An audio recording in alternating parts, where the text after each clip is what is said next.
मी जवळपास 5,000 कर्मचाऱ्यांची नियुक्ती केली आहे, जेणेकरून इलेक्शनच्या प्रोसेस स्मूथली आणि ट्रान्सपेरंट व्हावं.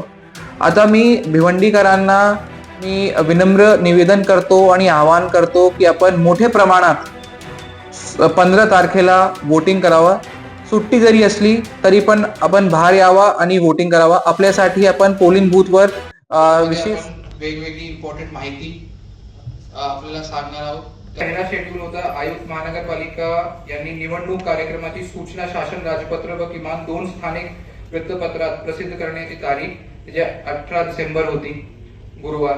त्याच्यानंतर नाम निर्देशन पत्र 3 आहे स्वरूप कंकाळ, जे की उपजिल्हाधिकारी तथा सक्षम प्राधिकारी धारावी पुनर्विकास प्रकल्प झोपडपट्टी पुनर्वसन प्राधिकरण मुंबई म्हणून कार्यरत आहे. त्यांच्याकडे जे प्रभाग आहे आणि एक मॉडेल बूथ सुद्धा तयार करणार आहोत. महापालिकेच्या जेव्हा निवडणूक होतो तेव्हा एक आपल्याला वोटरसाठी एक वेगळी प्रक्रिया वोट करावा लागतो, कारण की एक वॉर्डात 4 हे असतात पॅनल. म्हणजे व्हिडिओग्राफी करून ती इलेक्शन कमिशनला सादर करणार आहे.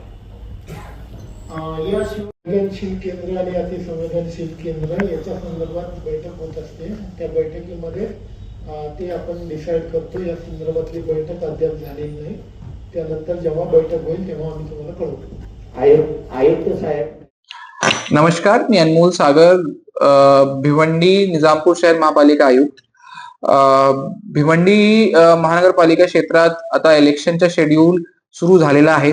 भिवंडी निजामपूर शहर महानगरपालिकेच्या क्षेत्रात एकूण 6,69,033 मतदारसंख्या आहे. एकूण आपण 750 पोलिंग बूथचं नियोजन केलेलं आहे. 7 निवडणूक निर्णय अधिकाऱ्यांची नियुक्ती पण झालेली आहे. मी जवळपास 5,000 कर्मचाऱ्यांची नियुक्ती केली आहे, जेणेकरून इलेक्शनच्या प्रोसेस स्मूथली आणि ट्रान्सपेरंट व्हावं. आता मी भिवंडीकरांना विनम्र निवेदन करतो आणि आवाहन करतो की आपण मोठ्या प्रमाणात 15 तारखेला वोटिंग करावं.